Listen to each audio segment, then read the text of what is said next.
He did 2 hours with Elon Musk, right, unvarnished, saying everything that he was thinking. Right, and doesn't that make it all the more embarrassing? It does. It makes it all the more embarrassing for the media that they're playing cleanup for Kamala Harris and justifying the fact that she won't talk to them, right, and saying, why is it that Donald Trump gets this platform on X to talk for 2 hours? Well, why aren't you demanding Kamala Harris do something like that? Trump is doing another press conference today. Yeah. And it's going to be just as long as the first one, and he's going to answer all of their questions that Kamala won't even show up for. Wait, and you can stipulate that, yes, this person has certain biases coming into this, but like, how's he different than any other mainstream mainstream media person interviewing a Democratic president? Like, you're likely a donor and a supporter. The game plan has become and understood between the media and Kamala that media, you're just going to write that Kamala is Brat Summer, good vibes, joyful. Not going to talk about her policy because every policy she's ever run on is incredibly unpopular. Yeah. Getting rid of private insurance, how she's opened the border. We've seen her at work. What she does is destroy this country. They're not talking about that. Americans love using their credit cards, the most secure and hassle-free way to pay. But DC politicians want to change that with the Durbin-Marshall credit card bill. This bill lets corporate megastores pick how your credit card is processed, allowing them to use untested payment networks that jeopardize your data security and rewards. Corporate megastores will make more money, and you pay the price. Tell Congress to guard your card, because Americans lose when politicians choose. Learn more at guardyourcard.com. Ladies and gentlemen, your attention, please. Just a catching strays over here. You're in for a hell of a show. Keep the faith, hold the line, and own the libs. It's time for our main event. So welcome back to the Ruthless Variety Program. I am Michael Duncan, joined with me comfortably Smug, John Ashbrook, and back by popular demand, Mary Katharine Ham. I'm going to choose to believe that. Well, look, we read all the YouTube comments, and it was nothing but positive. Nice. Well, I got my gear. Yes. Because I am both a minion and a guest host. Look at that. Yeah. Here I am. And no Holmes. He's still on vacation. And you know what? For his own good. Yeah. With the news of J.J. McCarthy out for the season, the Vikings not looking so good. It's for his own good. He's not here. We haven't texted him about it because we don't want to ruin his week. Yeah, we're trying to provide a safe space for him. I didn't know. I'm going to text him. No. I was going to say that's very off-brand. What's happening? Yeah. Well, you just want the guy to enjoy his vacation. Do you, though? No, not really. No. Duncan was going to send out an Evite to Colts. Oh, I did send it out. Vikings game. Oh, you did send it out. Yeah. Terrific. It's like the Sunday, I think, before the election. And it's Colts versus Vikings. And I sent out an Evite to Holmes. And you can also in the Evite make somebody the guest of honor. And I made him guest of honor. Can I say something, close to the election? Yeah. That's the Sunday before Election Day? Yeah. Bro, I am not trying to be anywhere on the eastern seaboard. I'm not trying to be within like 50 miles of any metropolitan area. Yeah. I mean, everyone remembers last election when they're like, "Oh my God, is Trump going to win again?" And every business boards up. The businesses. Like, Yeah. that's how you save democracy. Like, Yeah. it's unbelievable. This election, I'm not taking a risk. Well, I'm going to be out in Montana fly fishing. Well, Safe. Well, you're fly fishing in Montana and you're watching football. I'm going to be out knocking doors for our president, Donald Trump, there you go. making sure that he beats Kamala Harris Yeah. and prevents socialism from taking over America. On Look that at you. Tuesday? Mm-hmm. All right. Okay.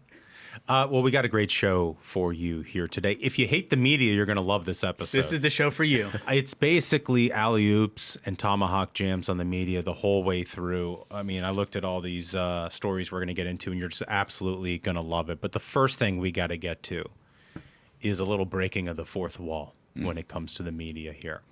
Caitlin Collins of CNN went on Stephen Colbert's late-night show. Let's play that clip.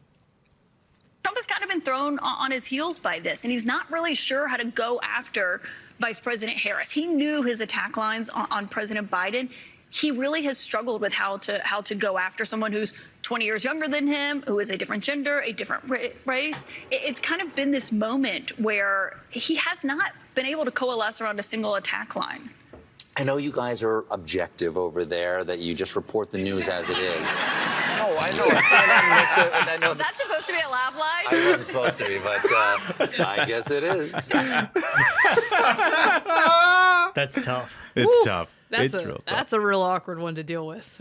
Yeah, I on mean, the old couch. Sorry, it's like, how do you react to that? I mean, like whoever's in that studio audience is the core demographic of CNN, right? the Like wild thing. they get the joke. Like we know we're all just hoping the Democrats win, and your job is to help them win. So I think but it's like they forgot that Colbert needs to pretend. Right. Right. This is live. Like there's other people watching. So my read is a little different. I think like something I've been seeing, maybe this is just like the online, which tends to be a lot more like, brainwormy.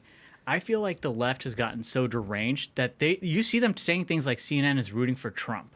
Like they have to be like, I full on MSNBC level of like, well, Vladimir Putin is standing next to Trump right now, and they're planning on destroying. Oh, so you the think that country. was a laugh from the? Yeah, that the audience is like, Okay. no, CNN's with Trump. So I did notice a lot of this. I'm serious. They are that deranged. Having yeah, you been might at be CNN right. during the Trump years, I can assure you, and all of those deranged people, that is not the case. But the whole Biden stuff and his cognitive decline and the post-debate, when everyone was trying to push him out, really did break a lot of liberals' brains on the internet, where they started saying like CNN is in the pocket of Donald Trump and all this sort of stuff. I mean, just like look at the replies for like Maggie Haberman at the New York Times. Like there are leftists online who are convinced. I don't know how it's possible. And if you watch this whole show, and I hope some liberals are, I think you'll be disabused of this. But they really do believe the media is controlled by Donald Trump. Yeah. Somehow? They think that he's in the tank. Yeah. Or that they're all in the tank for Trump. Like, Maggie's replies is a perfect example of it. Like, she's put out God knows how many stories about, like, the Trump campaign's got this going on, or, like, this has been happening. Right, in the like Trump White negative House. stories. Yeah. Yeah. And all she gets is replies being like, oh, of course you support Trump. It's like, what? Where's this coming from? And, like, those people laugh because they're like, no, the only unbiased person I trust is Harry Sisson. Like, he's the only unbiased guy out there. I saw a tweet from Ellie Mistel, who's like one of the craziest deranged lunatics, particularly on the Supreme Court stuff. And he put out some tweet today about how Kamala shouldn't do any mainstream media interviews at all, and that all she should talk to is like left-wing echo chamber people, which is like sort of tells you where their head's at. And like this is a guy who like he's a contributor on MSNBC. Yeah. Yeah. And he's like, don't go on Mad Out. Don't go anywhere. Well, it's also just it's so revelatory that they think so little of her. Yeah. For her to go on Yeah. Mad Owl or even something slightly more challenging would not be hard, but she is not good at doing those interviews, even in a friendly setting. That's just a fact. That's a really good point. I mean, do you remember that interview she did? Not an interview. She did sort of like a dual press conference after the prisoner exchange with Russia, and she was on the tarmac. And all she had to do was go in front of the microphones and be like, it's great to be able to welcome home these prisoners from Russia, these American heroes who were stuck in Russia, yada, yada, yada. And she couldn't do that. She couldn't do that. She like went on some stem winder where she lost her train of thought. She can't do a video that her press secretary sets up with kids talking about space. Remember that? When she just starts waxing poetic about space, it's like she's a lunatic. She can't do anything. And so the media is making up for that. That's the thing is they're taking up, because her campaign has shown they feel zero need for her to talk to the media. Like they think so little of her, and the media thinks, or they think so little of the media, her campaign does, and the media thinks so little of her that she's not capable of an interview. And so it's created this kind of a standoff where they're both like, well, we just want to beat Trump, so it would help if she doesn't do anything but hide. Like, it's horrific. It feels like a humiliation ritual for the press. Like, how really long does. can we go giving you nothing? It really is a humiliation ritual, and it makes the fawning over Kamala Harris all the more desperate and pathetic, and that's what we're going to get to here in the show, all the pro-Kamala coverage from the media. We also have Dem Or Journo. Excellent. Bringing it perfect back, timing. which I think with an esteemed guest co-host here. It should be a fantastic game. She's half a journo herself. Wow. Yeah. That's true. Yeah. So we got two people like that. Yeah, right. I love how Ashbrook just threw her under the bus. That's why we get along. I can give you guys my stat. I'm actually a 4th generation newspaper journalist. Wow. Yeah. Wow. My great-grandfather started the newspaper in beautiful Pitts, Georgia. No Nice. kidding. And then his son wrote for him, and my dad was a newspaper editor, and here I am. There you go. That's Sorry, a great memory. guys. That's an oppo dump on me. And last, we have some great variety, including a segment about tablet kids, which I'm sure Smug will have lots of opinions on that are well informed from his experience. 100%. All of that and more right after this. Folks, let me tell you about my friends at Americans for Prosperity, America's largest grassroots organization. Americans for Prosperity is out there every day fighting for you. Their goal, reignite the American dream. AFP's priorities are simple: secure the border, end inflation, make energy more affordable. And AFP gets results the old-fashioned way, through grassroots activism. They bring together like-minded conservatives, turning them into a grassroots army, and defeating the left's terrible big government agenda in the states and in Washington. And that's where you come in. With the media, celebrities, and universities stacked against us, it's the grassroots that will help us win. So please find an Americans for Prosperity chapter in your state and get in the fight. Go to americansforprosperity.org. Okay, so first story we want to get to here is really incredible. You know, Elon Musk and Donald Trump had that enormous event on Twitter Spaces, you know, like million people listening, and a really good moment for the campaign to sort of reclaim this online energy that Kamala has seemingly, if you read the media, had a monopoly on since she became the candidate. And the media wasn't too happy about that, that Donald Trump had a platform to be able to talk on a critical platform on the internet. So much so that the Washington Post was asking the White House to shut it down. Let's play that. Let's see that tweet. Can you go to that tweet, please, Spaghettis? Elon Musk is slated to interview Donald Trump tonight on X. I don't know if the president is going to tune in. Feel free to say if he is or not. But I think that misinformation on Twitter is not just a campaign issue. It's a America issue. What role does the White House or the president have in sort of stopping that, or stopping the spread of that, or sort of intervening in that? Some of that was about campaign misinformation, but you know, it's a wider thing, right? Intervening. Can the White House, like, you know, fire a nuke at Donald Trump and not let him talk? Yeah, like a reporter being like, the spread of news. Can we do less of that? It's wild. I'm here to do the opposite of my job and all the values we hold dear. Thank you for having me. You know, I mean, like, the guy could be president of the United States, and you got people in the media being like, I think we should go ahead and censor him. It's and horrific. what he's saying. Like, think about how weird that is as an American. Right. But talk about the opposite of what Kamala Harris is doing. Trump did a lengthy press conference last week. He did 2 hours with Elon Musk, unvarnished, saying everything that he was thinking. Right. And doesn't that make it all the more embarrassing? It does. It makes it all the more embarrassing for the media that they're playing cleanup for Kamala Harris and justifying the fact that she won't talk to them and saying, why is it that Donald Trump gets this platform on X to talk for 2 hours? Well, why aren't you demanding Kamala Harris do something like that? Right. For you. Right. And they complain, and you know what he's doing? Trump is doing another press conference today. Yeah. And it's going to be just as long as the first one, and he's going to answer all of their questions that Kamala won't even show up for. Yeah. It's interesting because some in the press were like, oh, he's getting credit from people for doing this, but he's a donor and he's a supporter. First of all, the conversation is wide-ranging. Trump is not historically disciplined as a messenger. So anytime he's doing a lot of talking, you're going to get news, you're going to get something revealed from him, which is sort of what voters want. Right. And also their jobs. Like you would think they'd be interested in it. Wait, and you can stipulate that, yes, this person has certain biases coming into this, but like, how's he different than any other mainstream mainstream media person interviewing a Democratic president? Like, you're likely a donor and a supporter. Yeah, where did George Stephanopoulos used to work? Kamala Harris did a whole series on college campuses last year where she went and she talked about abortion. And you know who the moderator of those events were? Jen Psaki. And Jen Psaki used to work in the White House. And speaking, just like MK said, Jim Sciutto was complaining. Right. He was like, CNN what the reporter. heck? Like, Elon's a donor. He has interest in Donald Trump. Jim Sciutto was appointed to a job by President Obama. Right. Like, Literally what are worked you in the Obama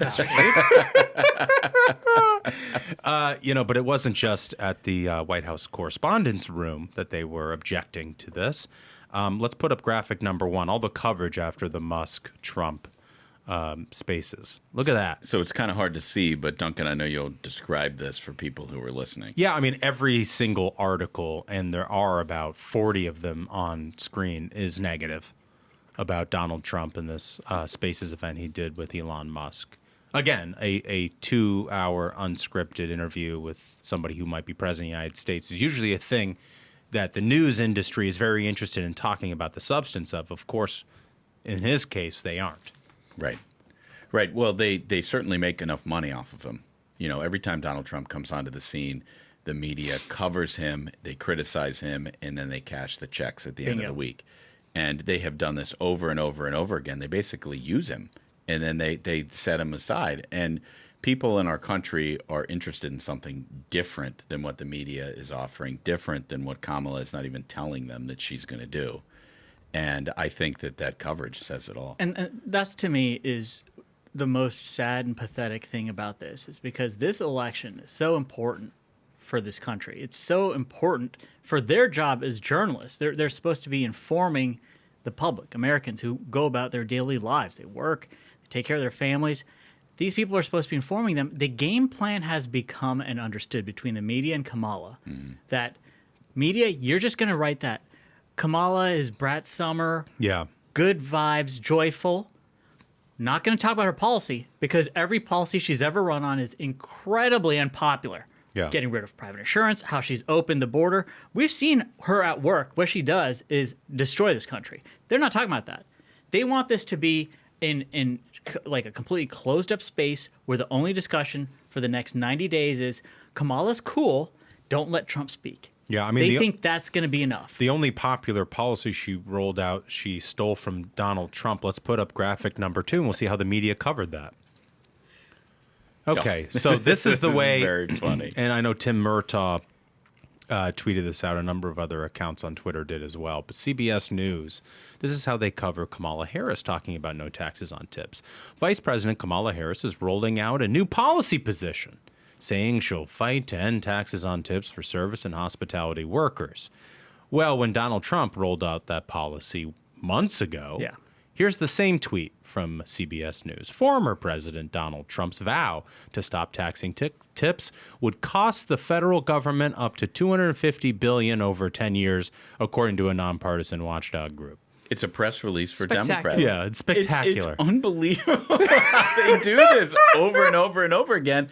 And they're supposed to be licensed by the taxpayers. Right. You know, they broadcast over airwaves that ostensibly Americans own. Yeah. And they pay a license for it. And yet all they do is feed us Dem super PAC garbage. Yeah, there was an LA Times columnist where I got name checked in this column for allegedly misrepresenting this, because his take was hackety hacktastic that exempting tips from tax was in fact very different from exempting tips from tax.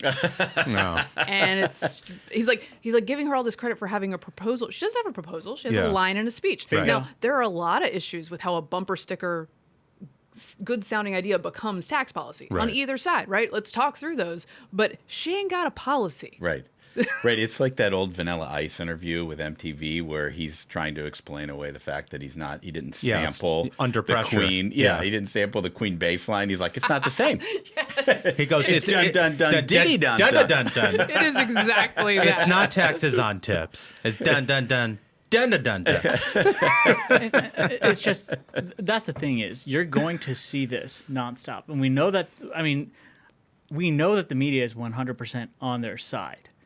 So what we have to do is the work of actually, like Ashbrook said earlier, this election is going to be close. We knew that from the beginning. We're talking hairline close. And what it's going to come down to is knocking on the doors, making the phone calls. If local level up, volunteering with your local person who's running for Congress, or they're running for Senate, or they're running for governor, the more Republicans you get there on election day, they're voting for Trump. Yeah. It starts locally. Everyone listening right here, you can do it. I know I'm getting involved with my governor's race in my state because we need to do this. And they can have their online discussion of like Kamala's brat. We're going to get voters to the poll booth. I have a question for you guys. Is part of doing the work something like an X Spaces? My point being, there are obvious downsides to this because Trump does not exactly stay on message. And there are things that he can get tripped up on. And that can cause, well, this is going to happen anyway, I guess, the media coverage. But is this reaching persuadable voters? Are people listening to this full 2 hours? Is that doing the trick? Here's what I would say about that. It shows, you always say in the media that showing is much more powerful than telling. It shows a contrast between somebody who is open and accessible to the people he's asking to vote for him running against someone who is absolutely not.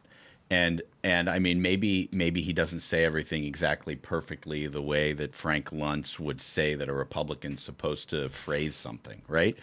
But I think that's kind of beside the point. I think that what he is showing every single week is that he is a person who will respond to voters. With the tax on tips thing, we were joking about this and that Kamala is taking up after Trump, but that's something that he did in response to an interaction with a waitress. With a voter, right? Yep. You know, I mean, this is a guy who responds to the people who are entrusting him with the job, and it might not be everything that you wanted, but at least he listens. Well, I want to get the gig that's just like the last person to walk past the Oval Office when Trump is in there and be like, hey, I have an idea. Yeah. And the next day is like, that's an interesting idea. Okay? And the other thing to think about is with a presidential election, you have a lot more low propensity voters who turn out and vote. Yep. Right? So these are people who their media diet is far different than people, who work in politics or probably watch this show.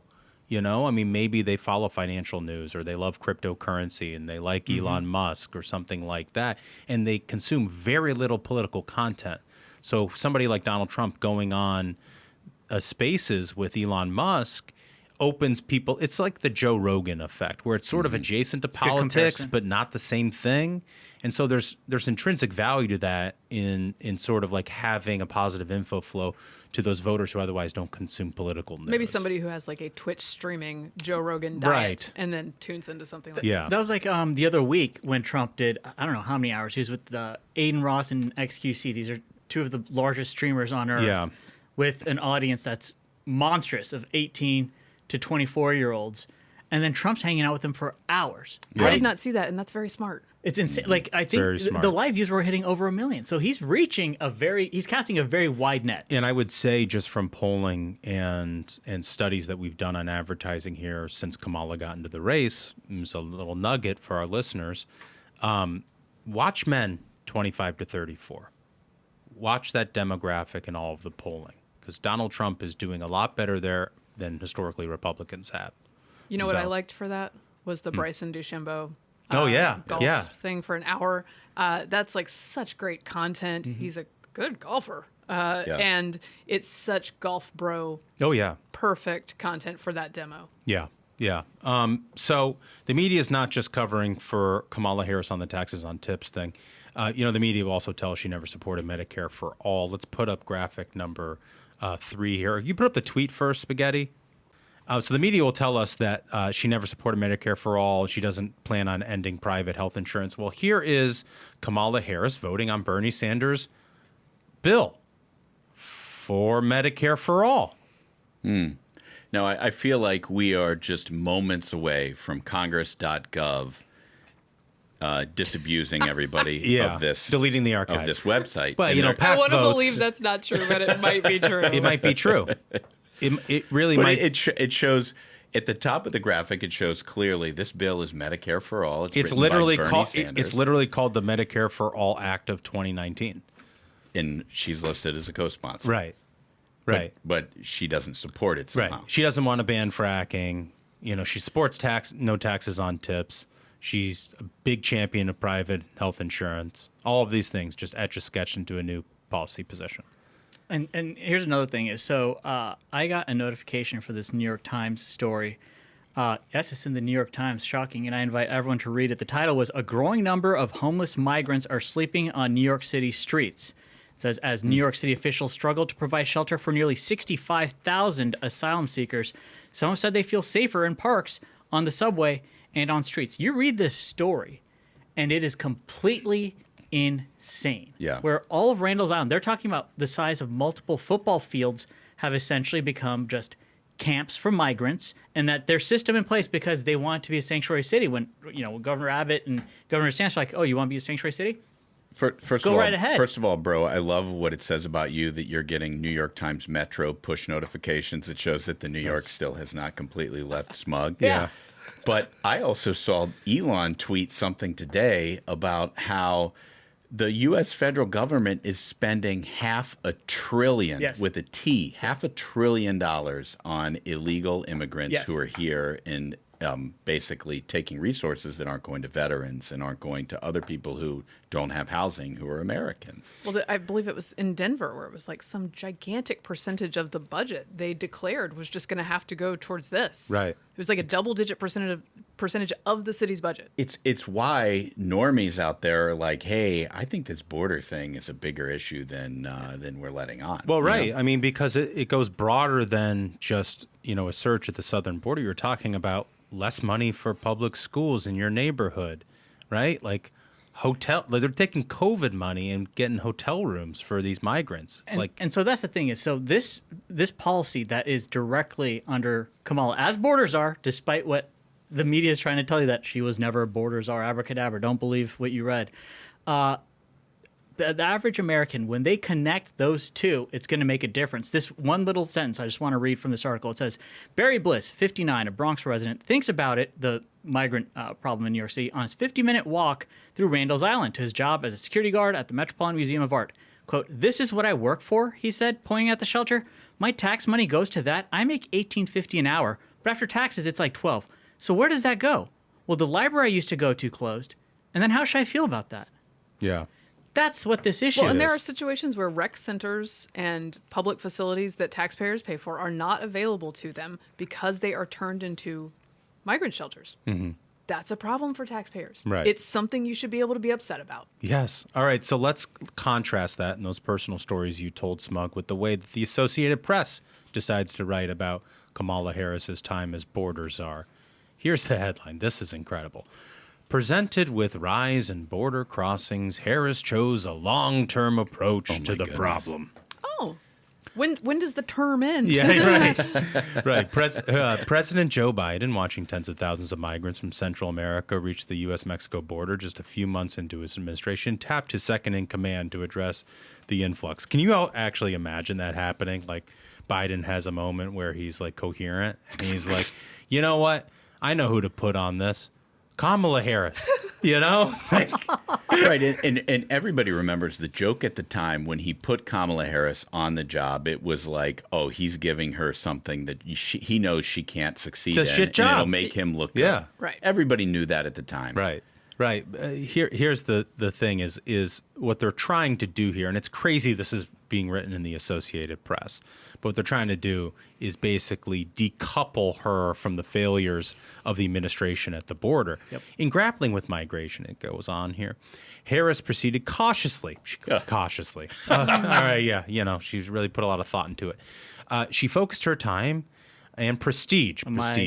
Prestige. I like the idea that they use the word cautiously because you got to think somebody wanted to say thoughtfully. Yeah. And they were like, oh, no, we can't go that that's too far. No one's going to believe that. That'd be crazy. Also, cautiously is a good word to use when you do nothing. Yeah. Being cautious. She focused her time and prestige on boosting private investment in El Salvador, Honduras, and Guatemala, the so-called Northern Triangle. Her goal was to help create jobs to bolster economies and dissuade migrants from making the perilous journey. It was a decidedly long-term and limited approach to a humanitarian crisis, and it has allowed Republicans to tie her to the broader fight over the border. Republicans pounce. We're pouncing. I mean, this on is her failure to do her job. I mean, so cool. This is her long-term plan to work on El Salvador, Honduras, and Guatemala. So if you take her at her word that borders are, first of all, that's just borders are anyway, but that she's in charge of the root issues, root causes. How has it gone with in-migration from those countries? Not well, guys. My friend Griff Jenkins at Fox keeps track of all these numbers, but it's up. Up is the word from those 3 countries. Also, like in what world in your personal life is this like an acceptable job? Because like if my wife comes in and is like, man, this house is a mess. Like, can you please clean? And I'm like, I got you, honey. I got you. And she comes back from doing her errands and the place is still a mess. And I say, no, you don't understand. I got a long-term solution. I hired a cleaning crew. They're going to come in here in 3 months. That doesn't solve the problem today. There's a problem today. Right. And they didn't solve it. And Yeah, she my was the husband border is czar. weirdly not into my 10-year plan to wash the dishes. And even the approach itself is just the most insane shit. Like, this is not rocket science. Right. You're the border czar. The issue is the border. Right. You secure that. You don't have to worry about spending money in other countries to create jobs. You could just create jobs here. All we need is an economic development zone and some incubators for some jobs in Guatemala. Like, how is that our fucking job as Americans? Secure the border. Because we all know what that actually is. Yeah. That's all her buddies that she's accumulated over the years in their NGOs and the money's getting kicked around. Just look at what the Clintons did to Haiti, dude. Exactly that. But it's not just Guatemalans coming over. There was a report that 35,000 like fighting age men from China have come over. You know, they're not walking across. They're taking a plane or a boat across the Pacific Ocean to land in Mexico and walk into our country. That's not somebody looking for a job at Home Depot. And this morning there was a story in the news that now the northern border is starting to see the same issue because the southern border has become so crowded for people like from China and stuff. It's too crowded. It's too crowded that they're now like just sail north and let's try getting through Canada. Now, if you go to the southern border, you got to stand in line. Nobody wants to do that. Like, there's way too many people coming through there. We're just going through the north, guys. That's pathetic. Her border plan, we've talked about this before, her border plan has 3 points, and we all know what they are. It's open the border, let millions in, and then point 3 is let millions more in. Bingo. Yeah. I mean, that seems quite clearly what's happening. Yeah. All right. So this is, I think, the most important segment here of the episode today. And I think it's an important talking point for all Republicans in the Trump campaign next week when, you know, Kamala and Democrats meet in Chicago for their convention. It's I think a good jumping off point is this Axios piece. The title is Behind the Curtain, the Harris Plan to Redefine Herself. The thing that's important about this and all the coverage about how she's basically flip-flopped in all of her policy positions and what she's going to apparently do as president is Kamala wants to, as we said before, decouple from the Biden administration. The Biden-Harris administration. Right, right. She wants to have her cake and eat it too. She wants to be vice president and be able to, you know, speak with authority, but then also not own any of the failures of this administration. It's like that MIB flashing light, and they want to convince all the American people that she's the challenger. Yep. Right? They want a election that is a choice between Donald Trump and Kamala Harris, two people who aren't president. And it's like, no, it's a referendum on what you did for the last 4 years. They know this is a change election because Americans aren't happy. Yes. They want something different. And so they're like, shit, Kamala was there the whole time. How do we tell people she wasn't? Right. It's like the press is treating it like they're running for an open seat. Yeah, that's right. Which sort of they are a little bit. But like she was the assistant to the old president. Yeah, she was assistant to the regional manager. Yeah. But And if he was incapable, then it's basically she's the person calling the shots. Right. Like, how long has he been incapacitated? We still haven't been told this. But they have these delusions that she was a state senator from Illinois and gave a big speech at the Democrat National Convention, and now she's here on the scene, just like Barack Obama. That's what they're going And to try. she's not anything like him. I mean, she was the tie-breaking vote for all of the bullshit that the Biden administration passed. It really seems hard to distance yourself from that. You know, I mean, you literally cast the vote. Like, at least Barack Obama could stand up and be like, I didn't support the Iraq war, right?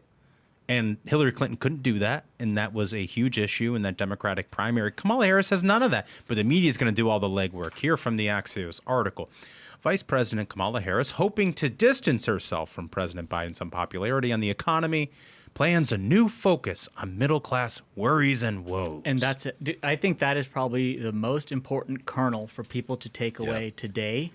They know That's the game. They know. If we go after that simple, she's trying to distance herself from President Biden's unpopularity on the economy. But it's the thing that Ashbrook always says. It's like they're never going to criticize a Democrat unless it helps another Democrat. Exactly. You would never get Axios to write that Biden, in fact, is unpopular and his economy sucks unless it's to help Kamala Harris. I thought he was going to be on Rushmore. What happened to that? Yeah. Why are we distancing ourselves? And that's the thing is, so they told you her greatest weakness right now is that Americans, like we said, are not happy about this economy. Right. And she was there. She's part and parcel with all this. She made all the tiebreaker votes in the Senate. She was a part of all this policy going into this White House. She's responsible for it. And they know that would sink her immediately, which is why they're saying she's hoping to redefine herself with a focus on the middle class. Can I offer an example from my 8-year-old who was in the car with me and we were listening to a podcast? It might have been this podcast. And she heard some Kamala speech. They're not super political. I don't talk about this a ton with them. Sure. But she said exactly what this says, that she's going to do all these things for the middle class. And my 8-year-old just says, is she really going to do all that? And I said, that is the perfect question, and I wish you could be in the White House press corps. Like just that's the question. Yeah. And no one's asking 8-year-old it. could do the job and that they need to. And here's the question even more simplified for our press and for every Republican next week when they're meeting in this convention and talking about all the stuff they're going to do. Why didn't you do it the last 4 years? Why didn't you do it? Why didn't you do it the last 4 years? You were there, Yeah. right? You're saying you want to help the middle class. Why do they need help? What did you do over the past 4 years? You're saying they're in a dire situation. What did you do to stop that over the past 4 years that you could have? Yeah. I don't know, guys. I read in the newspaper that she was secretly telling Joe Biden not to let prices go so high. Oh, yeah. She tried. She failed, but she tried admirably. I love the lower costs of healthcare too. I feel like there was a real big moment during maybe it was the Obama years where they passed something called the Affordable Care Act that did not work. Oh, it wasn't Didn't affordable. work, Weird. turns out. More here from the Axios piece. This is just so interesting. Harris won't say it this bluntly in public, but her advisors do privately. She wants to break with Biden on issues on which she's unpopular. First up, rising prices. This is part of a highly choreographed effort to define herself, in some cases redefine herself, as a different kind of Democrat. A big part of the Harris plan is to unapologetically change some of her liberal positions and claim her White House experience helped change her mind. Like, imagine writing that with a straight face, you know? I mean, they're really giving away the whole store here. They are. Yes.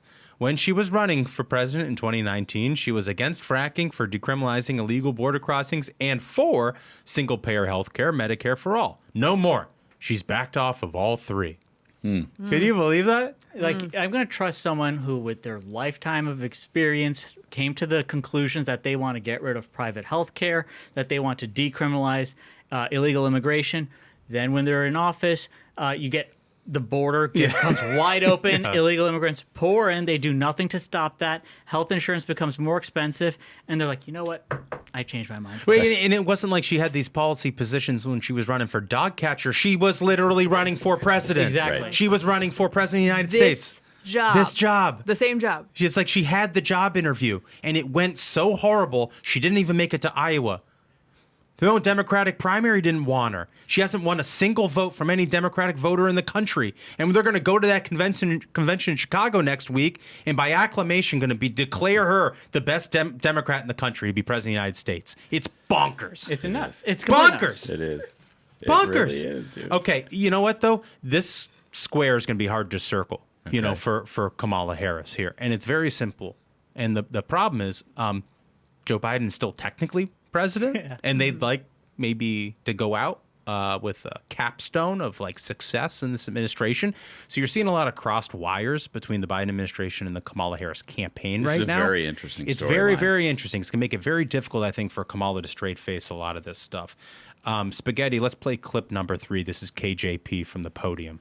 They have been partners. She's been a critical partner for this president for during this term, and will continue to do so. You will see them together on Thursday in Maryland. Partners in all of that. What is it? Rising prices? Partners in the open border. Partners in the open border. Well, I sure hope this redefinition is highly choreographed, because that's on tape. Let's play the next clip there, clip number 4, Spaghetti, KJP. But again, they've been aligned. They've been aligned for the last 3.5 years. There's not been any daylight. No daylight. No daylight. No daylight. Thanks for that, KJP. They've been totally aligned. Karine Jean-Pierre. Did someone plant her? Because that was a fantastic line. She's clearly not on the morning messaging memo from the Kamala Harris campaign. No. Yeah. Because it is very difficult to say there's no daylight and say that you're going to break with the current president of the United States and take his job. Yeah. Chris Lasavita, if you're listening, there you go. There you go. No daylight. There's the clip. Hit that in the ads. And that's why Ruthless, we're the best in the business at this. Mm-hmm. Don't miss anything. Okay, so this next story we got to get to, another one from Axios. Harris-sponsored Google ads put news outlets in a tough spot. So I don't know if anybody saw this. It banged around on Twitter a lot. Let's put up graphic number 4, Spaghetti. So these are all Google search ads that the Harris campaign bought.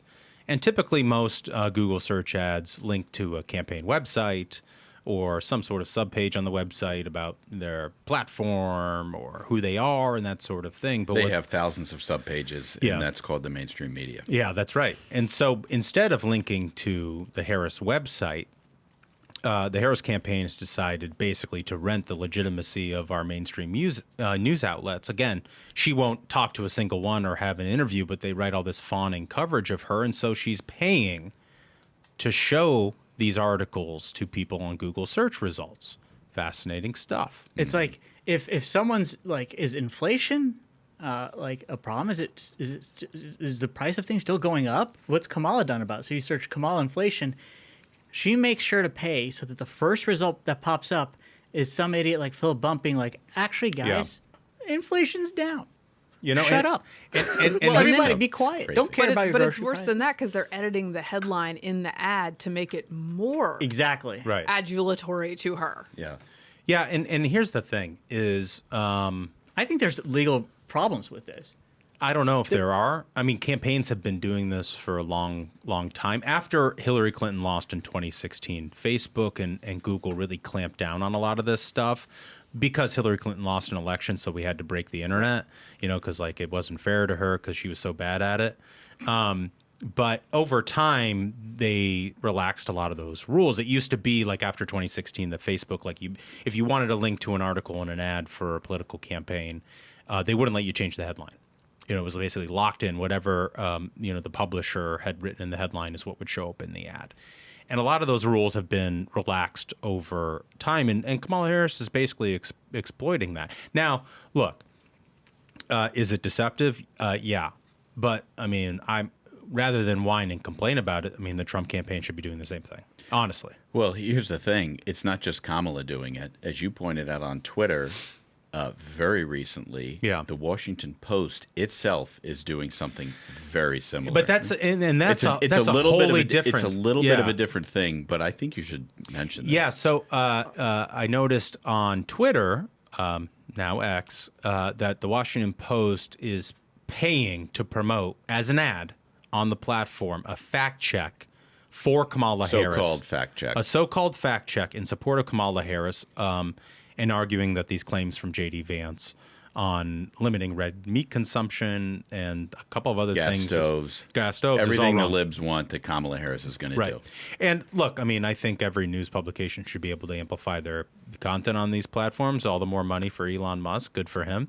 But like running interference for a candidate for office and paying corporate money to do that is an in-kind contribution. Like the FEC should investigate the Washington Post for that. A friend sent me one, also Washington Post, the other day on Facebook, where it was right as they had chosen Kamala Harris, appointed Kamala Harris, right at that switch in the race. And it was basically like an introduction ad for Kamala Harris, allegedly saying, buy our newspaper because we're telling you about Kamala Harris. But it was like a paid rapid response. I mean, it was wild. It looked like a campaign ad for her. Well, they know their audience, right? Like they've got a narrow subset of the population that just want to be fed pro-democratic talking points, and they're willing to pay money to cultivate more of that audience, even as it dwindles.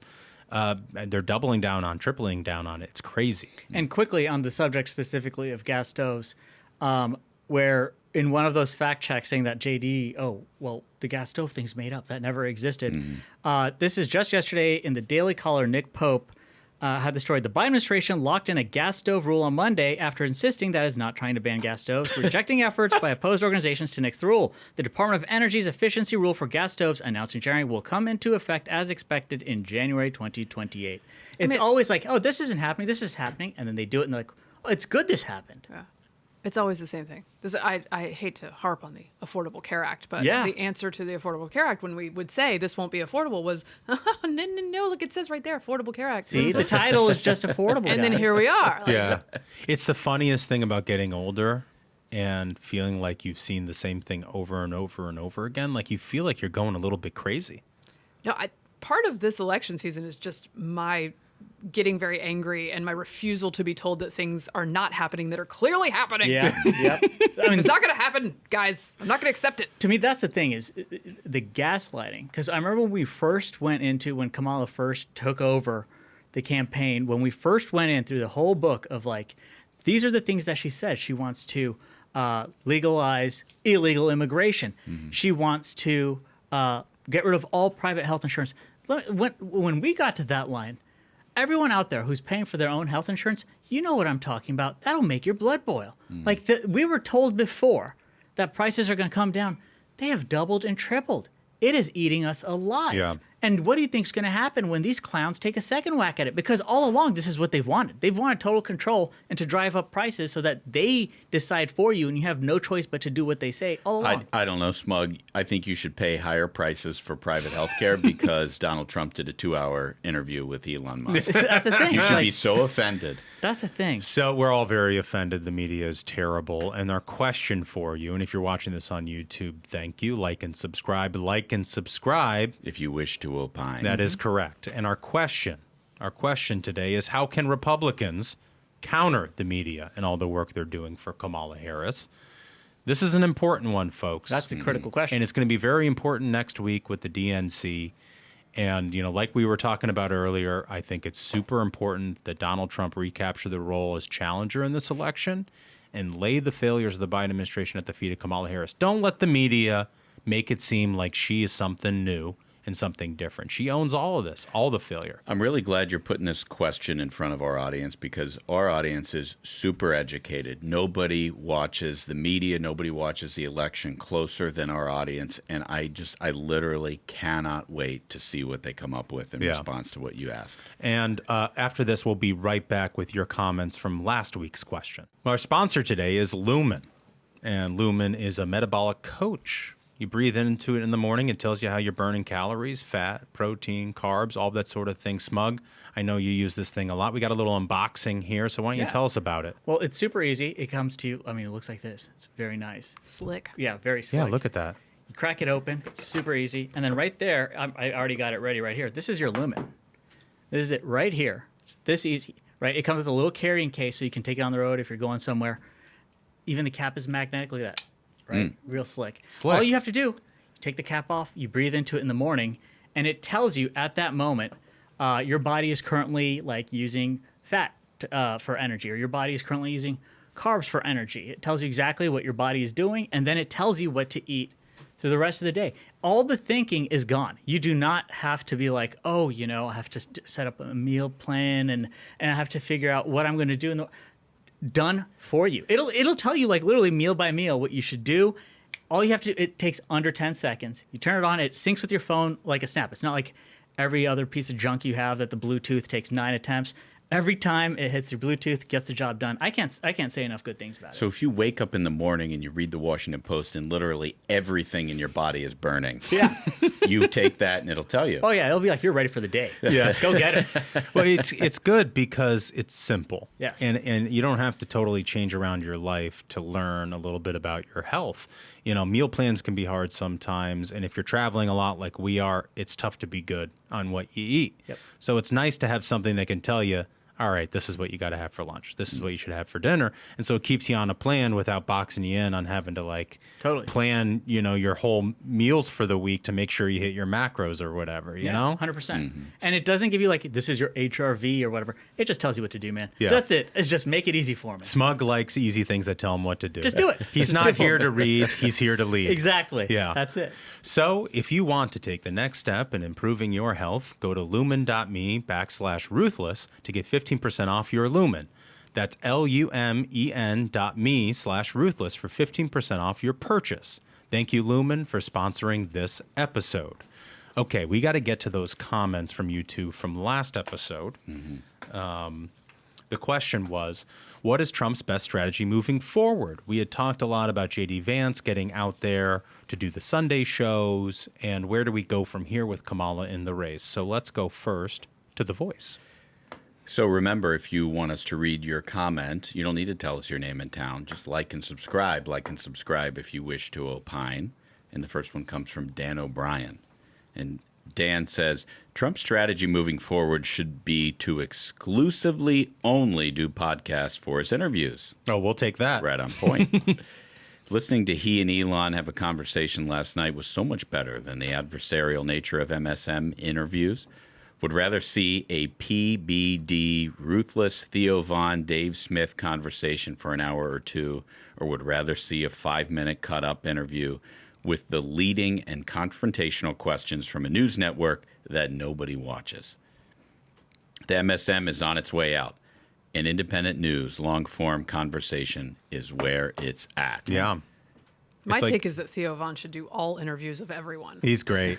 I love him. He's fantastic. He's great. But the world would be a happier place. Yeah, and he just described the business model of the Ruthless Variety program. Yeah. If you talk to people long enough, you get to the heart of things. You also learn a lot more about people and what motivates them than 30-second segments on cable news sometimes, So, Smug, what do we got? So this is from Big Tommy 88, and they write, Trump's strategy needs to focus on a few concrete examples of Kamala lying and then hammer away. That's it. It wouldn't hurt to show up and talk with the fellas. Yeah, we'll take it. Trump or JD interviewed on the program. So nice, I'll watch it twice. Now that would be a banger of an episode. I completely agree. And if you go back into our archives when we had an interview with JD when he was running, phenomenal. Just, I knew back then he was so impressive, and he's been showing this week going after Kamala how impressive he is. Yeah, JD picked from the farm system by Comfortably Smug. What can I say? I knew. That's how it went. Knew. You know where he's from, right, Smug? Of course, small town Ohio, right? Yeah. Yeah. You're right by where you grew up. Not far. You want to get into the whole thing? I don't need to get into it, but I grew up in Hamilton, Ohio, and JD grew up in Middletown, next city over. Mary Catherine, do you want to do the third one? How about you do the third one? This comes from Constantine. Now that you've fully taken over for Holmes. Here we go. Constantine Marine says, Trump is fine. He just needs to check his ego at the door and stick to the policy. No one cares about things in the past. What can you do for us now? It's the border and economy, stupid. The media will never let you win a beauty contest. Just facts, please, and you'll do fine. I like it. No fuss, no muss. It's a very Carville-esque take, and Republicans should heed that advice. It is. It's the border. It's crime. It's the economy. It's very straightforward. And if you watch any of these focus groups that are going on in all the swing states across the country right now, or you read the verbatims for any poll, first thing they always say, cost of living, inflation, can't buy a house. That is the number one issue here from every single voter. Does not matter if they're a Democrat, a Republican, or an independent. And he remains trusted on those issues over the other side. And in a lot of polls, you're seeing double-digit advantages for Donald Trump on the issue. I mean, not just the border, the economy, obviously. I mean, that's it. That's it. Focus on it. Yep. They're the high IQ audience. Yeah. Okay. You guys going to get ready for this game? Always ready. Yeah. Dem Or Journo. We're bringing it back. And we're playing with Mary Katharine Ham. How about that? Perfect. Isn't it great? They make it so hard. And you know what? Spaghetti tells me he's got the music. Does he? Let's hit that music.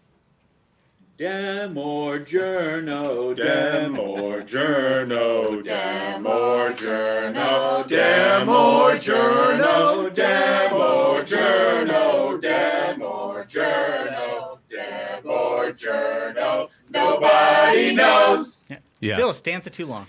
I know. You know what? It holds up. Nonsense. It holds Stands too up. long. Nobody knows. And it keeps us it keeps us humble. You know, we recorded that in the old conference room on some like tin can mics, and yeah, I like it. It's I a still love slow burn to nobody knows. Yeah, right. You got to do the build up. You got to do the build You up. got to do it. Okay, so for our new listeners and viewers, of which there are many, many people are saying, Dem Or Journo works like this. I read 4 statements, 3 of which have been made by journalists, 1 by a Democrat operative. Smug, Ham, Hammer Time, and Ashbrook have to guess who is the Dem operative. This is a very difficult game. I think it's the most difficult game of the Ruthless Variety program because it's very hard to tell the difference between a Dem operative and a journo. Okay. Spaghetti, let's put up statement number 1, please. These are all themed on the Elon Musk, Donald Trump Twitter spaces. Statement number 1 reads, "The thing about the conversation is that it is the same conversation that has been happening in the pro-Trump media bubble for 9 years. There's nothing new here, like an endless Fox News panel." Statement number 1. Let's do statement number 2, Spaghetti. "Remember 3 years ago when Republicans pretended to be outraged over, parenthetical, fake allegations that Twitter wasn't politically on the level? Good times." Jesus. Good times. I seem to remember a whole Twitter files thing that exposed all of the collusion they had with the government against Donald Trump, but I guess that was just an aside. That was fake. Doesn't count. Okay. Did you know I showed up in that? You did? You were in the Twitter files? You were being suppressed? I got pinged by, gosh, what's his name? The general, Matt Taibbi. Oh, wow. He was like, I mean, he went through every page of that. And the DNC had a team working with Twitter corporate to try and get me kicked off, but they couldn't. Yeah, we actually knew this, though, because whenever you put up a banger, they would go back and try to find DMCA violations on your account to try to get your account taken down for, like, using copyrighted music or something. I mean, that's how devilish these people are. They will go to the lowest of the low. Let's put up statement number 3. "The interview was yet another opportunity for Trump to spew insults and make false statements, with no pushback from his interviewer. Not even when Trump told Musk, the CEO of an EV company, that he planned to drill baby drill in his second term." And let's see the final, 4th statement. "Seeing a whole lot of concern about Donald Trump's health from people listening to the spaces. Aside from the technical issues, that seem to be the main takeaway. He sounds slow, he is slurring his words, struggling to speak, etc." So those are the 4 statements. Boy, this is tough. Phew. Ashbrook, why don't you take the first crack at this? Okay. Since I get to go first, I'm going to say who I think is a journo. Okay. Can we put number 2 back up? Spaghetti, I think number 2 is a journo because inside of this statement, and I'll just read it for folks, remember 3 years ago when Republicans pretend to be outraged over parenthetical fake allegations that Twitter wasn't politically on the level? Good times. I think that's a journo because journos cannot help themselves. They have to do a real-time fact check to protect and cover for the support from Democrats that was coming from inside Twitter at the time. Yeah, and they have to cape for the old Twitter regime because that was where people like journalists who wrote salacious things about Donald Trump really flourished. Yep. Right. Like people made careers on Twitter. They got book deals. They got on television because of what they did on Twitter during Donald Trump's administration. Right. So they're not they liked that time. There was no and- community notes. They weren't held accountable to anyone. Yeah. And if you said learn to code, you were permanently banned. Yeah. Like, it was their heyday. They But were just to in put a charge. finer point on it for our listeners who maybe don't know, it was revealed in the Twitter files that the CDC and government officials were pressuring Twitter to take down the content of PhD scientists who were questioning the mainstream media's narrative on COVID. Right. It really showed you what the interaction with regular people and the media was like. The media is like, no, we have a narrative that we're pushing that helps our ideology, and so anybody who says otherwise is not credible. Right. And so I think number 2 is a journo. I also think number 1 is a journo. Spaghetti, if you want to put that one back up. Number one says the thing about the conversation is that it's the same conversation that's been happening in the pro-Trump bubble for 9 years. There's nothing new here, like an endless Fox News panel. I think it's a journo because they're dismissing the newsworthiness of this conversation. Maybe a jealous journo. Yep, and that's another thing. Doesn't get any time on Fox. Always try to take hits on Fox. Of course, they love to take hits on Fox because it's the number one. That one has that sort of smug and also proud ignorance of what was actually in the conversation, which is like, in order to dismiss it, you have to be like, I don't really know what I'm talking about, but enjoy my tweet. So my first question mark was on number 3, Spaghettis, if you could put that one back up. I wasn't sure about this one because it says the interview was yet another opportunity for Trump to spew insults and make false statements. I mean, part of me is like, okay, that's a journo because they are dunking on Trump talking. But part of me thinks this might be a Democrat because Democrats are, for the next 90 days, pretending like they care about energy.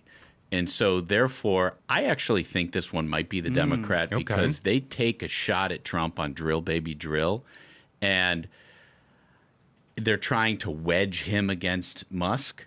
And, it could be a journo again. There's a little difference between the two. I'm going to say number 3 is the Dem. Okay. And the funny thing about that statement is when Trump said it, immediately Elon agreed. And he was like, as a person who has any rational thought, I understand that if we are to cut off all fossil fuels today, civilization would collapse. Like, our country needs this energy source. We can't do what the Democrats want of like everyone go sleep in your pod, right? And like accept that we aren't going to have energy and there's going to be blackouts. No, he said straight up that, well, of course that makes sense. We need it right now. All right. So what do you think? So I'm between 3 and... Can I see 4 again? I'll read it off. I love deliberations. You have to have them in this. You do. Seeing a whole lot of concern about Donald Trump's health from people listening to the spaces. Aside from the technical issues, that seems to be the main takeaway. He sounds slow. He is slurring his words, struggling to speak, etc. Okay, so I'm between 3 and 4 for the Dem, and is it strategically unwise for me to agree with you? Because that's where I was. So I think I got to go with 3 because the health problems one sounds like many people are saying. Yeah. I just gleaned this from the other tweets. It's trying to sort of maintain a little bit of distance. Number 3, particularly that point about he's telling a head of an EV company that he's going to drill baby drill as if these are mutually exclusive, which, to be fair, a journalist could be dumb enough to say that, but it does sound like Dem talking points. Yeah. Okay. Smug? So I was on the fence between 3 and 4 as well, but strategically I'm going to go with 4. Just in case I'm right, no one else is. Yeah. Wow. Smart Playing strategy. to win. I like it. Smug always plays by intuition. He's a real That's feel the way guy. to do it. Okay, so number 1 was Phil Bump Of course. from the Washington Post.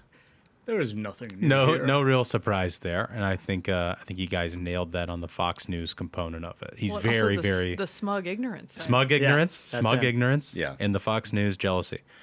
Number 2 was Aaron Rupar.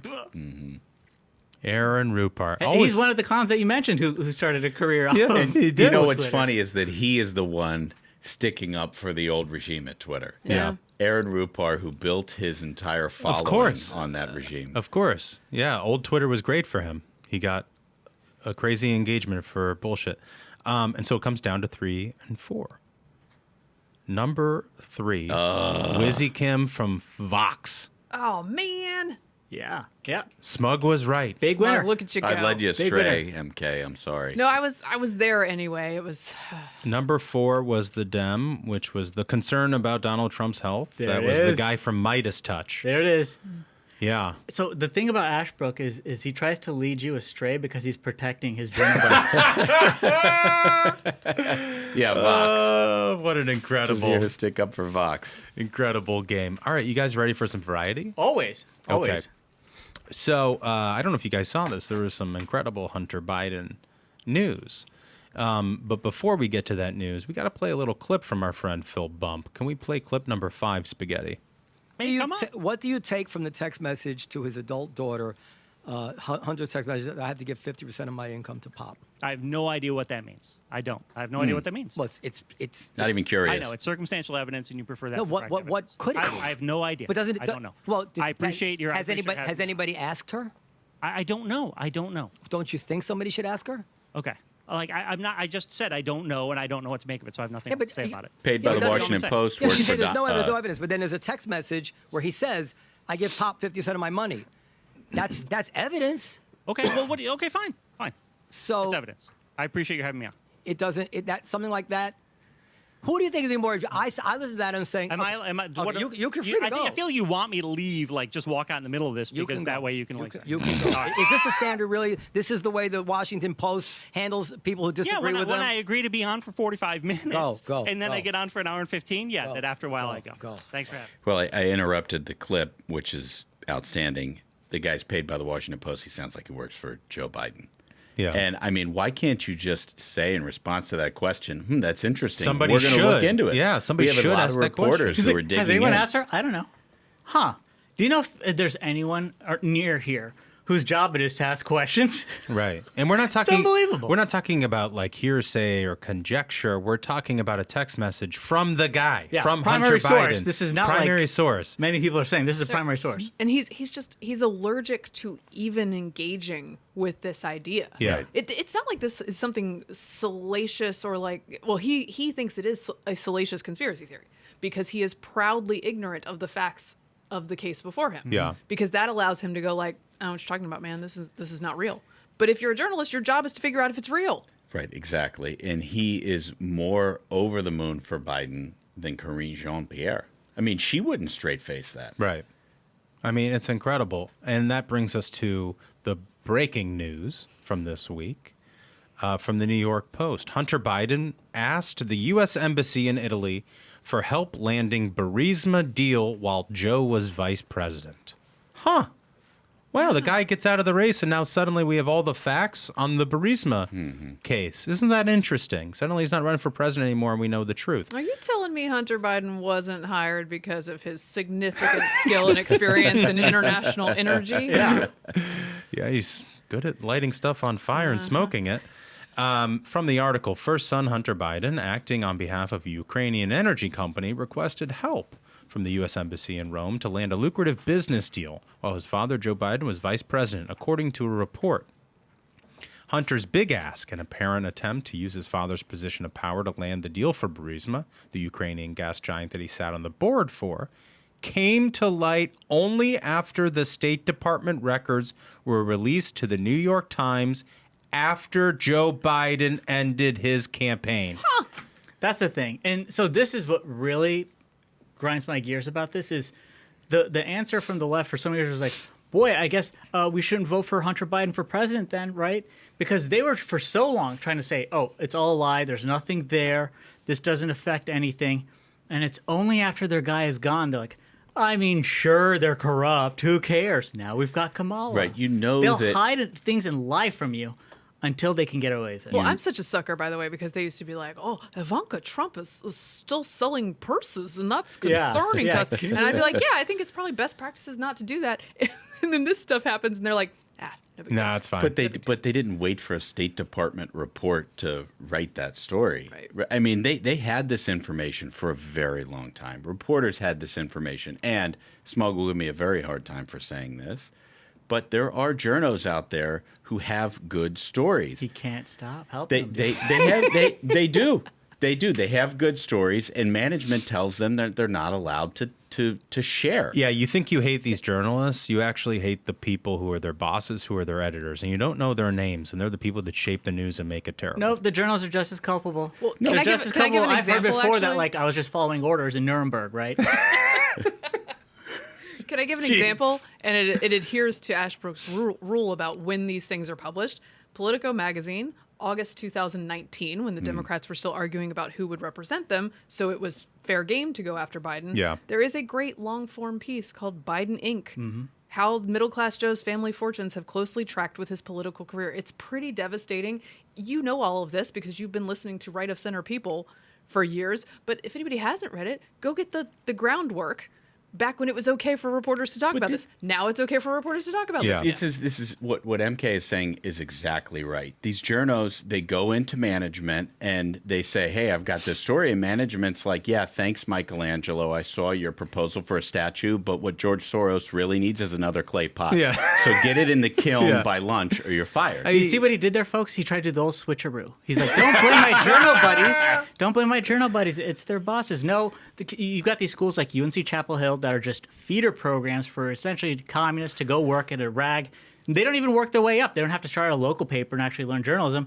They'll go straight to Politico or another one of these rags and get to work just publishing press releases. And Ashbrook goes to the cocktail party. It's very depressing, but that's why you listen to the Variety program, because we can laugh about it. I mean, you know, they will lie to you about everything. They lied about Russiagate. They lied about masking toddlers. All of these things. The gas stoves thing. Perfect example. Now that rule is actually going into effect. It was a tinfoil hat conspiracy theory 2 years ago, and now it's real, right? The Joe Biden squeaky clean. Not true anymore because he's not running for president. They'll literally lie about everything. It's always a lie until it's true. I got to tell you, it's tough being so right ahead of the approved schedule all the time. Yeah, this is what happened to me at CNN all the time. I was like, well, I was right. It's sort of. You remember those books when you were a little kid you get from the library that were like the Choose Your Own Adventure book? And like you would get to the point where it was like, do you go into the cave or do you fight the dragon? And you're like, all right, I'm going to go skip ahead and see how this. Oh, no, I can't fight the dragon. I got to go in the cave. I feel like being a conservative in America is having seen the end of the fucking book. Every single day, I know the end of the book, and I'm just waiting for everybody else to stop lying about it. Again, we said this we said this in 2010 with Obamacare. We're like, this will end in tears. Yeah. Here we are. There was a New York Times piece today about like, maybe Tim Walz should have sent National Guard into Minneapolis and it would have prevented some of this. And poor Adam Rubenstein, who was shown the door and harassed over this, eventually is like, so we're publishing this now? That's so good.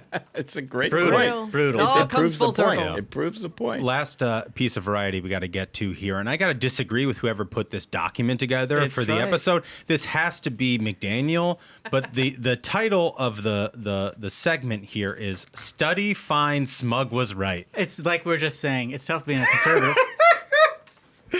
The headline here, this is from Study Finds. You know, this is McDaniel. McDaniel loves Study Finds. You got good stuff. The headline is Tablet Time Linked to Terrible Temper Tantrums in Children. Quite the alliteration.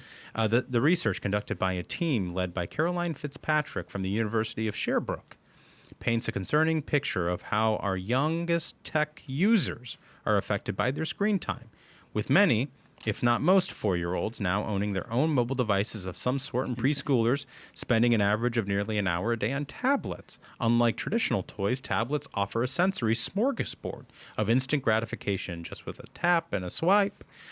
Children can access a world of colorful animations, yada, yada, yada, yada, yada. The problem here, let's get to the heart of it, is this increased tablet use may be coming at a cost of crucial emotional development. The preschool years are a critical period for children to learn how to manage their emotions.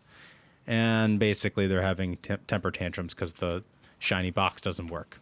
And so that's the thing is I've actually heard about this. There's been numerous studies that have done on this. And they've said that this continues not just like in this particular study of like, 3 to 5-year-olds, but you get kids who are like 8-year-olds, 10-year-olds, and then eventually teenagers who have spent so much time just interacting with tablets or just texting people and not actually going out and spending time face to face with their peers that they don't develop these skills like empathy because they can't empathize with someone because all they see is just words pop up in a balloon. Like that's their only interaction with their peers. They haven't done things like, I remember growing up, you just get thrown out of the house by your parents when you get home from school and they're like, come home around dinner time, and then you're going to do your homework. But you got to figure out what you're doing at that time. So you got a bicycle, you're going to figure it out. You're going to make some friends. You might go one day to the creek. You might find something to do. Yeah, we'd buy fireworks. See, that's another good thing you can do. Get those M80s. You figure out a lot of things about life. But that's the thing is you actually become a person. You don't just become, you've got your entire lifetime ahead of you to have to deal with the notification saying you've got bills to pay, you've got an email from work or whatever. Let your kids actually enjoy their time and not become just like, if I don't have the tablet, I'm a problem. let me react with a tiny bit of empathy for the parents, which I know Smug's not capable of. But look, I do think that 2020, the pandemic, the Zoom schooling, set parents up for terrible 100% failure in this way, right? A bunch of experts told you, put your kid on Zoom for 6-7 hours a day. This is totally fine. This is what you should do. That's how they're going to learn. Now, sensibly, we knew that was not the case. Like, common sense told you that was going to hurt your kid. I took my kids out of school for that reason. I was like, I'm not going to subject them to this. But not everybody had the capability to do that. It was a great failure of public policy and unions and Democrats all getting together to do this to people. After that, breaking the habit is very, very tough. Now, we're low on screens, but I'm not going to get up on my high horse. I want to encourage parents that the beginning is painful, just like breaking any habit, but the benefits are so good. My kids do get thrown out, and they wander the neighborhood, and they find tree houses, and they ride bikes. They make up games to play with each other. They help take care of their siblings. If I lived by the same rules they do on screens, I would probably be a better person. I should maybe look into that. But it does get better after that initial withdrawal situation. And that's a very important point, is what was done to these kids in COVID did set them up for failure. That public policy is to blame for so much of this. But what MK said sounds like good mothering. Yeah, 100%. I'm trying my best. That's right. And that's why she's a favorite guest host here on the Ruthless Variety program. So again, for people watching on YouTube, our question of the day is, how can Republicans counter the media? We want to see those comments. We read them all. We love them. And like and subscribe. Like and subscribe if you wish to opine. It also helps us a lot, you know? Yep. It helps other people see the stream. It helps people find it on YouTube. We always see in the comments, people are like, this thing has 30,000 subscribers. Why don't you have 300,000? And it's like, well, I don't know. We're still we're figuring it out. Hit that subscribe button, we'll get there. But like, we won't get there without you, you know? So like, if you like this content, send it to people. Get out one of those screens that Smug hates and send it to people. But I think we did it, folks. Banger. Can I do one quick plug? Sure. I apologize. I'm at MK Hammer. I have my own podcast called Getting Hammered. Getting but Hammered. Also, gotta listen to it. I also brought you guys to it. a 9/11 Heroes Run t-shirt. Oh, yes. Yes. 911heroesrun.com. You can sign up to run with us, a 5K. It's good fun with the Travis Manion Foundation, and it's like an old-timey tattoo on the back. Isn't that cool? Nice. Yeah, so that's for the visual audience. Sorry, guys. I love that. That's why you should get on the YouTube and you'd see that. I love it. And so if people sign up, do they get one of those shirts? They do indeed. Okay, sign so up then now. sign up. And what's the URL again? 911heroesrun.com. You'll have a great time. Okay. Again, a banger. And thanks again for joining us, MK. Of course. Glad to be here. Yeah, absolute banger of an episode, ladies and gentlemen. And thank you so much to the Minions. Remember, that's at MK Hammer. Thank you so much, MK Hammer, for being on the show. So until next time, Minions, keep the faith, hold the line, and own the libs. We'll see you on Tuesday. Stay ruthless.